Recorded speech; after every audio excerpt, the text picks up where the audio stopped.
Welcome to Vicious Whispers with Mark Tullius, your source for horror, sci-fi, suspense, and all things violent.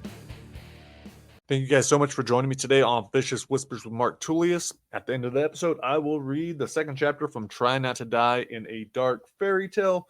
Last week I read 2 of the death scenes. Today we will read the correct scene. Probably that's it. I'm going to keep this one short. Why? Because I have a flight tonight. My son and I are flying to Rhode Island tomorrow. Well, we leave tonight at 11. We arrive in the morning. Hopefully we'll get some sleep on the flight. Sometimes that's a little bit difficult doing red eyes, but we're going to suck it up. Because the next morning, so when we get there, we'll see our buddies, the Dominies, Carl and Luca, hang out with them. And the very next morning, I have to drive to Putnam, Connecticut. It's about maybe an hour drive from Providence, I think. And that's for the Authors Against Abuse event. That should be really cool. In addition to being able to meet other authors that, I've read their work or we're doing Trying to Studies together, I'm excited to meet readers, of course. And we're also doing a little demonstration, a jiu-jitsu demonstration, because this is going towards victims of domestic abuse. I thought it'd be a great idea to raffle off to give away some copies of TBI or CTE, because domestic abuse victims often have TBIs. And then also to do a little demonstration about jiu-jitsu, why I think it is an amazing martial art for self-defense, being able to protect yourself, give you confidence, especially for women. So that should be pretty cool. That should be a fun little thing. I'm not sure if my son is going to be my assistant or Carl's son, Luca. Maybe both of them. We shall see. I know my son's a little nervous about being in front of other people, which is understandable. I was scared to death of that shit most of my life. But now I love it. I like getting in front of people. So haven't really figured out what we're going to talk about, what we're going to do, but I can play it by ear. So that'll be cool. It's not going to be a really long time. I think probably like 5-10 minute demonstration. Nothing too big, but that'll be a cool event. We'll head back to Providence that night. I'm not sure what we have in store, but I know it will be really cool. Carl and I will be working on his book. He's trying to finalize his father book, figuring out exactly what it's all about, all the photos he's taken over the years. So I'm excited about that. I'll be helping him with that. I will be working on some of my own writing, not a whole lot, but I got a very exciting book this week. So I'm finishing up Trying to Die Super High right now. I still need to input 2 to 3 scenes for Steve Montgomery. He'll fix them up, send them back to me, fix them up, send them to Lindsay. That book is done. So that'll be awesome. I'm hoping I'll finish that today. If not today, then tomorrow when I'm over at Carl's. But I received Angel Van Ada's Try Not to Die, Escaping the Cult. The thing is awesome. I'm only 5 chapters in, but I'm loving it. I had no idea it was so dark. But yeah, brilliant book. Really digging it. I believe I'm going to be coming in as a co-author on that to help out with some death scenes. This will probably be more like the arrangement that Duncan Rouse and I had on Trying to Die at Ghostland, where it's his story. He totally created it. He created the characters. He created the world, did majority, all the writing of the main story. And all I did was come in for like kind of heavy edit on the main story and then helped create some of the death scenes. So I think we'll do the same for Angels. Not completely sure, but I will know within a week when I'm done reading it. So I'm excited about that. I'm also still working on Nico's Abraxas, just reading through that before I do the English rewrite. But so my brain is kind of all over the place. And then I'm still waiting on PW Foyts to send me his death scenes for Trying Not to Die at the Mall. Again, that will just be fun. That will be enjoyable. It's not going to take much time. I will send that to Lindsay, who is now working on the main story. It's a fucking long one, like 90,000 words. And so that book will be finished really soon. I have a feeling that Super High and Meadowspire Mall will be out before Halloween. And then we're going to be having our Cranium and Angels book coming out the next couple months. And I know there's going to be a bunch more that are going to be filtering through. So pretty exciting stuff. Really, really pumped about that. I believe I added another book event to the schedule next year. I want to go to Edinburgh. That is one of the largest around.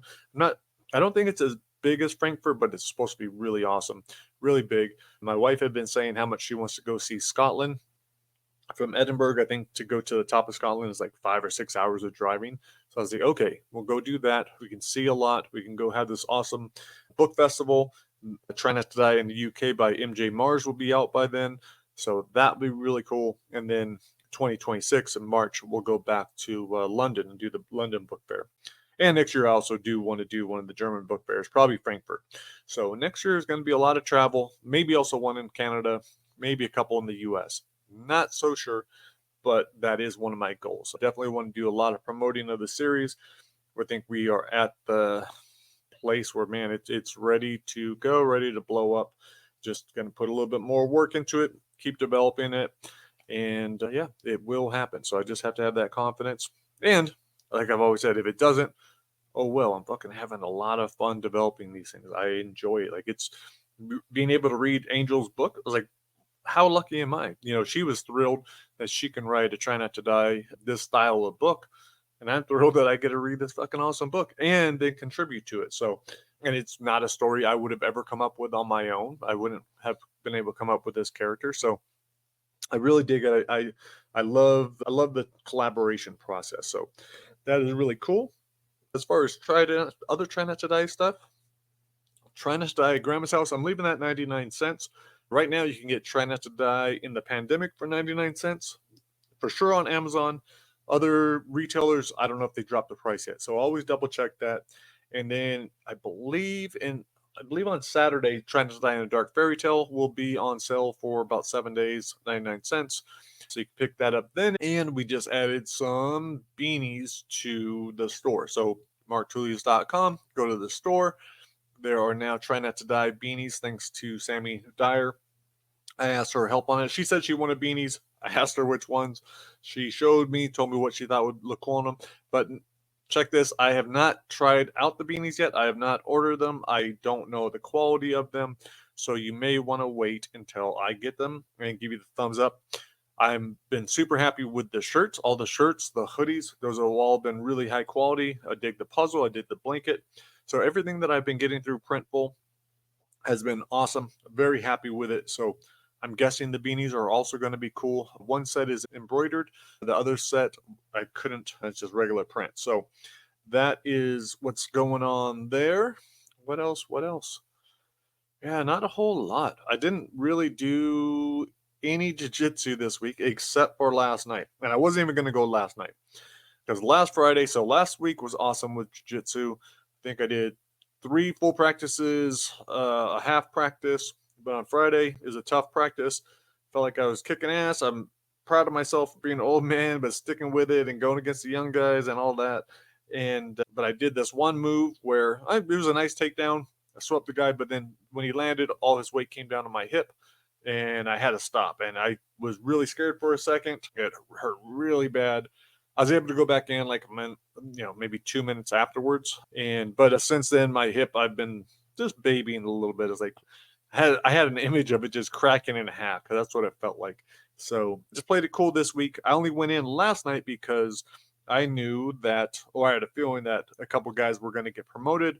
One of them is my buddy Dean. He's been there since day one, since the gym opened. I love training with that dude. He's grown so much. I think he's lost he's the opposite of grown. He's lost like 60 or 70 pounds. But just seeing his change, it's been awesome, and his dedication. So I didn't want to miss that. I was just going to go and watch for the final part of practice, but I ended up rolling, and it was nice and light. So it was cool. Didn't hurt myself. And I'm getting better about that too. Also telling guys like, oh, I'm not warmed up yet. Oh, I can't go very hard. Or just going easier, not caring if they have position on me because really it's just ego. So yeah, I got what I needed out of it. I was glad I went. It was cool to be part of the team. I'm never there at night. So it was nice to show my face and support the guys. When I go to Rhode Island, I am planning on training at least a little bit. I want to train at least one day at Triforce and one day with Matt Santos. I still need to call Matt. He is working on Try Not to Die. We had planned it a long time ago. Don't know whether or not it's still on track if we are going to do it. The nice thing is we can pick it up whenever. Originally, he was going to write Try Not to Die in Venice, which would be kind of cool now that I've spent time in Venice and in parts of Italy. So I feel like that would be maybe now is the right time. But yeah, I'm going to go talk with him. But my wife wanted to do a full, if we can't find a time for his class, then we'll try to do a full family private. I think she's going to 10th Planet. My wife is going to be in New York with my daughter for the next couple of days while I'm in Rhode Island with my son. and she's going to go to 10th Planet to New York City. And then when we're in Chicago, also trying to get in one day there at 10th Planet Chicago. Well, I'm not sure which one. So should be pretty cool. Should be a lot of fun. The Books and Brew is going to be the following Saturday. That's the event in Evanston, Illinois. I'm really pumped about that. That one, I think there are 8 or 9 different Try Not to Die authors that I'll be meeting for the first time. So, and then all these other awesome authors, all these great fans, readers, in the Books of Horror group. So that should be a pretty awesome event. I already packed up all my stuff. I have my buttons, stickers, all my books I was able to send to Jay Bauer, which was amazing. Sent the Rhode Island books to Carl, so that way I didn't have to worry about transporting a bunch of stuff. So yeah, everything's been super cool. But I think that's about it. So let's get to this story because yeah, I do want to get this up. I still need to do a newsletter. I was hoping to have that out by tonight as well.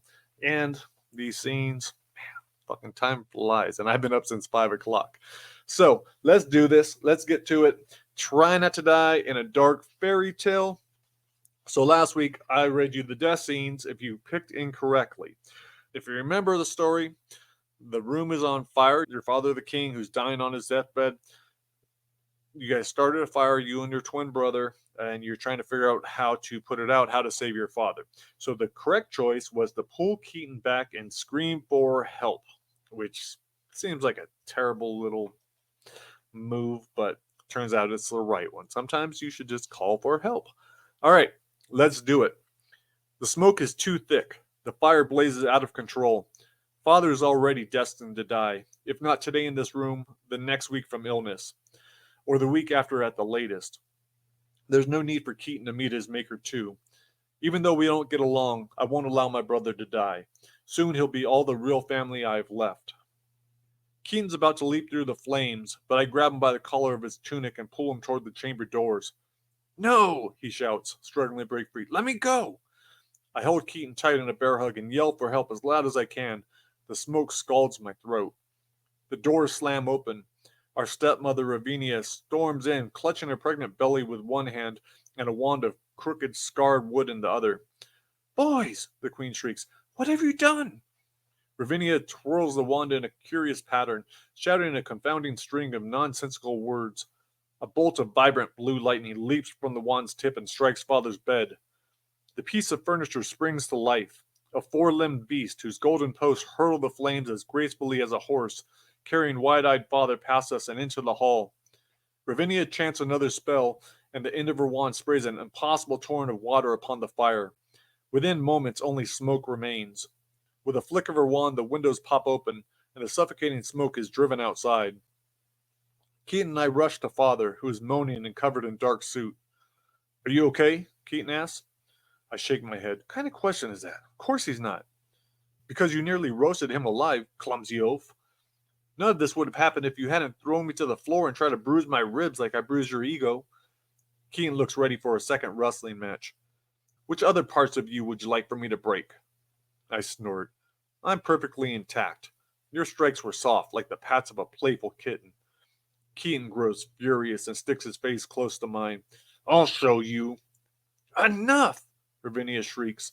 With her wand, she lifts my brother 2 meters above the ground. A burst of magic blasts him against the wall, pinning him in place. Keaton grimaces and begs to be let down. Ravinia refuses. I knew this conversation with your father wouldn't go well. I just knew it. Our stepmother has never liked Keaton, and her feelings for him are mutual. Ravinia is a powerful witch, a former resident of the Wild Woods. Shortly after Mother died, she and Father brokered an alliance that blossomed into a romantic relationship. Keaton has always been suspicious of Ravinia's intentions as queen. He's convinced the wicked witch stereotype fits her better than her jewel-encrusted tiara.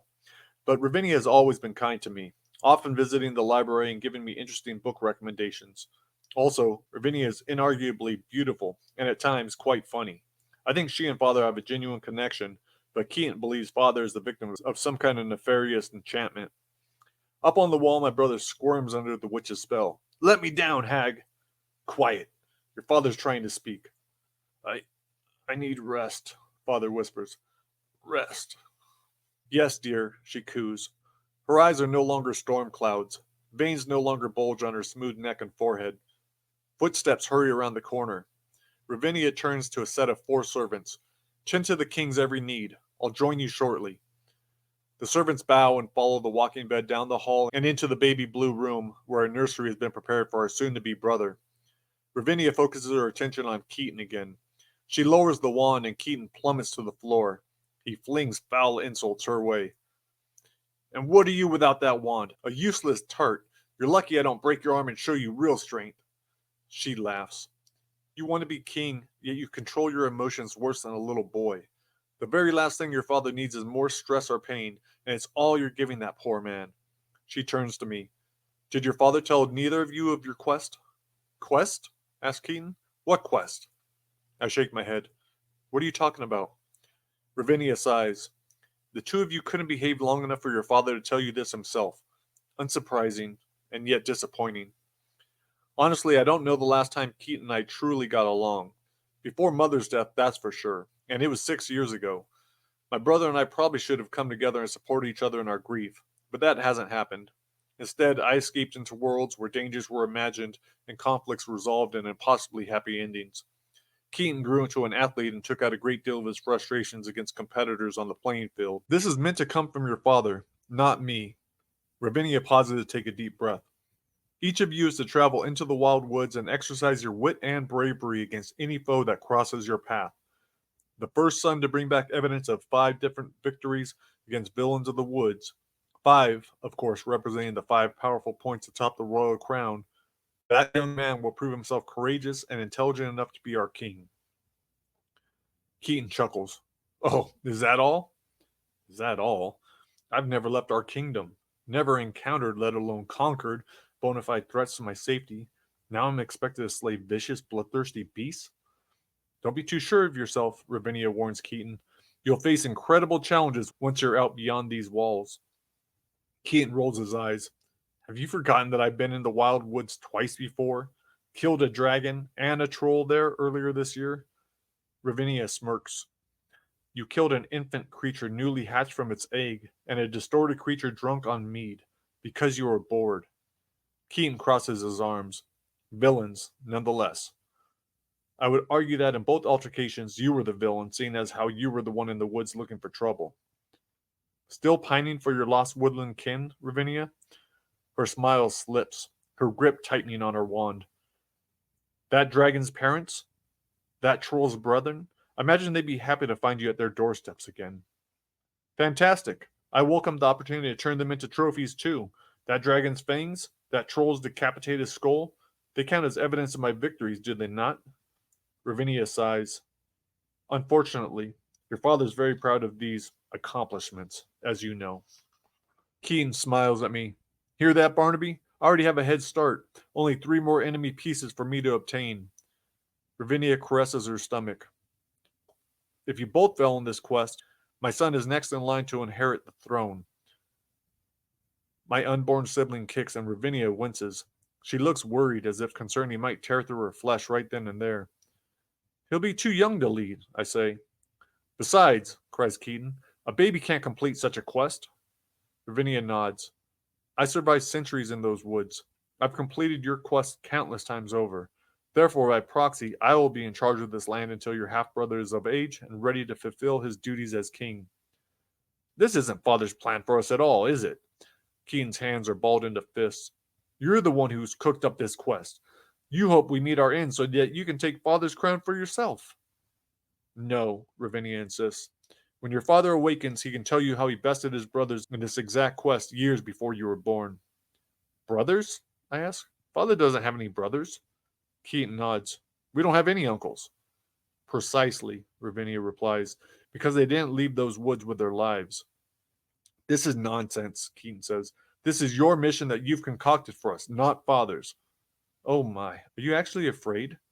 Ravinia grins as sweat gathers on Keaton's face. How sweet it is to see that fear. May you find it to be useful on your journey, because, boys, your quest is very real, and it approaches swiftly. Tomorrow morning at sunrise, your father and I will wish you well, and then your expedition begins.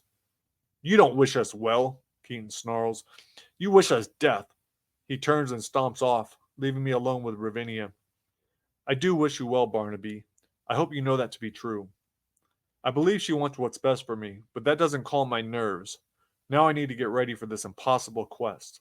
All right, guys, that's it. So, what do? Do you hurry to the library to find literature that might give you an edge, or do you run to the armory to get familiar with the weapons and armor? So, weapons and armor or books? You're going to be a dork or a warrior? Your choice. I'm not judging, but I know what I would pick. All right, guys. I hope I will get to this next week when I'm at Carl's. Maybe I will have him on the podcast. Not sure if we're going to record something or not.